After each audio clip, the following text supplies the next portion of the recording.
नमस्कार बच्चों, मैं प्रीति चौहान आपकी हिंदी की अध्यापिका आपको कक्षा 2 में हिंदी पढ़ाने वाली हूँ। आपने प्रथम कक्षा में जो भी कुछ पढ़ा है उसकी मैं एक बार पुनः पुनरावृत्ति कराती हूँ। सबसे पहले आपने भाषा पढ़ी होगी कि भाषा क्या है। भाषा वह माध्यम है जिससे हम अपने विचार दूसरों तक और दूसरों के विचार अपने तक सुनकर समझकर समझते हैं। तो ये क्या कहलाती है? ये भाषा कहलाती है। भाषा के कितने रूप होते हैं? भाषा के 2 रूप होते हैं। पहला मौखिक भाषा और दूसरा लिखित भाषा। बच्चों, जो मैं बोल रही हूँ ये क्या है? ये मौखिक भाषा है और मैंने जो कुछ भी यहाँ पर लिखा हुआ है ये लिखित भाषा का एक उदाहरण है। अब मैं आपको व्याकरण के बारे में बताती हूँ। व्याकरण क्या है?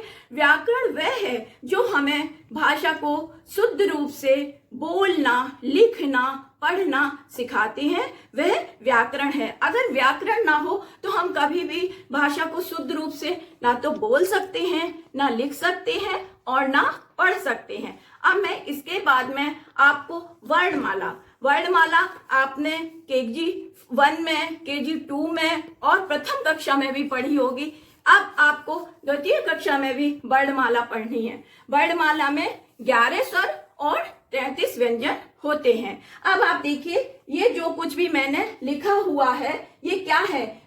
वर्णमाला संज्ञा, लिंग, वचन, सर्वनाम, क्रिया, विशेषण, विलोम शब्द, पर्यायवाची शब्द, ये सारी चीजें क्या हैं? ये सारी चीजें भाषा के अंतर्गत आती हैं, लेकिन इन्हें हम भाषा के साथ में बोलते हैं, लेकिन इन्हें शुद्ध रूप से बोलना कौन सिखाता है? इन्हें शुद्ध रूप से बोलना व्याकरण ही हमें सिखाती है। अब आप संज्ञा के बारे में आप जानते होंगे कि किसी प्राणी, व्यक्ति, स्थान अथवा वस्तु के नाम को क्या कहते हैं? उसे संज्ञा कहते हैं। अब आपको इस कक्षा में मैं संज्ञा के प्रकार भी आगे पढ़ाऊंगी। अब आप देखिए, लिंग क्या होता है? लिंग वह चीज है जिससे हमें किसी व्यक्ति के स्त्री या पुरुष होने का बोध हो, वह लिंग कहलाता है। लिंग कितने प्रकार के होते हैं? लिंग 2 प्रकार के होते हैं, स्त्रीलिंग और पुल्लिंग। अब वचन 2 प्रकार के होते हैं। पहला एक वचन और दूसरा वह वचन। एक वचन का मैं आपको उदाहरण देती हूँ, कुर्सी, मेज, लड़की, बकरी इत्यादि। और बहुवचन का उदाहरण कुर्सियां, मेजें, लड़कियां, बकरियां, ये किसके उदाहरण हैं? ये बच्चों बहुवचन के उदाहरण हैं। अब मैं आपको बताती हूँ सर्वनाम। जो शब्द संज्ञा के स्थान पर प्रयोग किए जाते हैं वे शब्द सर्वनाम कहलाते हैं। जैसे मैं, हम, तुम, आप, वह, ये किन चीजों के उदाहरण हैं? यह सर्वनाम के उदाहरण हैं। अब मैं आपको क्रिया क्या होती है बताओ बच्चों। क्रिया क्या होती है? क्रिया वह है जिससे हमें किसी कार्य के होने या करने का बोध हो, वह क्रिया कहलाती है। मैं आपको पढ़ा रही हूँ तो ये क्या है? ये क्रिया का ही तो एक उदाहरण है।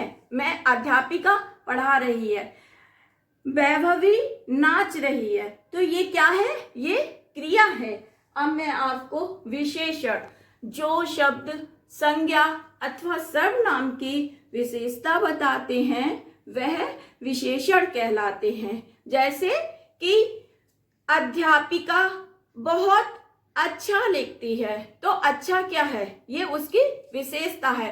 तोता हरे रंग का होता है, तो तोता किस रंग का होता है? हरा होता है ना तोता, तो हरा क्या है? हरा रंग तोते की विशेषता है। अब मैं आपको विलोम शब्द बच्चों आप लोगों को बहुत अच्छी तरह से आते होंगे। किसी भी शब्द का विपरीत अर्थ बताने वाले शब्द क्या कहलाते हैं? शब्द विलोम शब्द कहलाते हैं। जैसे कि मैं आपको कुछ उदाहरण देती हूँ। काला का विलोम शब्द क्या होगा? सफेद। रात का विलोम शब्द क्या होगा? दिन। नाना का विलोम शब्द क्या होगा? नानी। तो इस तरह से जो भी किसी भी शब्द का उल्टा अर्थ बताते हैं वह शब्द क्या कहलाते हैं?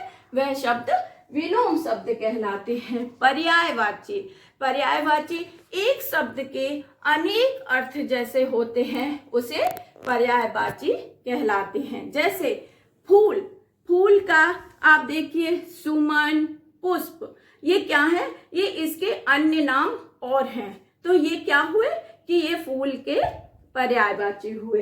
अब आता है आपका कहानी और निबंध लेखन। बच्चों, आपने प्रथम कक्षा में कहानी तो लिखी ही होगी और निबंध मोर का निबंध आपने पिछली कक्षा में लिखा था ना। आपके फाइनल एग्जाम में आया था कि आप मोर का निबंध लिखे, तो आपने कितने प्यार से मोर का निबंध लिखा था।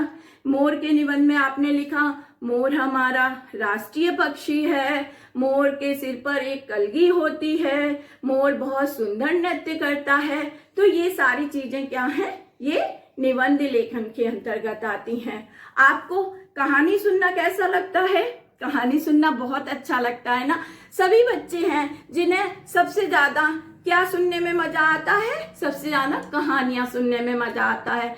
कभी कभी जब आपको नींद नहीं आती है तो आपकी नानी या आपकी माताजी आपको कहानियां सुनाती है ना, तो इसी तरह से कहानी लेखन होता है। आपने भी प्रथम कक्षा में निबंध लेखन के अलावा कहानी लेखन भी किया होगा।